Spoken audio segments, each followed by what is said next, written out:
Tinawag na slam dunk evidence ni Justice Secretary Laila De Lima ang mga pahayag ni Ruby Tuason kaugnay ng pork barrel scam at Malampaya Fund scam. Ang affidavit ni Tuason daw ang magpupuno sa mga detalyeng hindi maibigay ng whistleblowers tungkol sa abutan ng pera ng ilang mambabatas at ni Janet Lim Napoles. Si Tuason daw mismo ang nag-abot ng umano'y kickback ng ilang senador mula sa mga NGO ni Napoles.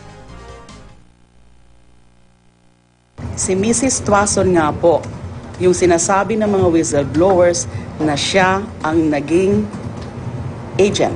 May kinalaman doon sa porsyento na mga tinanggap ni Senator Jinggoy Estrada and Senator Juan Ponce Enrile through his Chief of Staff, Attorney Gigi Reyes.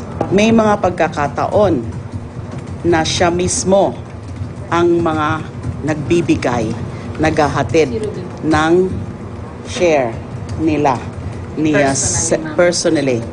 Inamin ni Tuason na tumanggap siya ng 1.5% na referral fee mula sa mga naturang transaksyon.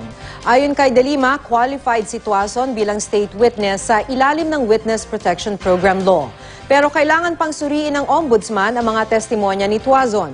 Sinisika pa po namin kunan ng tugon ng kampo ni na Senador Estrada, Senador Enrile at dati ng Chief of Staff na si Gigi Reyes tungkol sa mga bagong pahayag ni Secretary De Lima.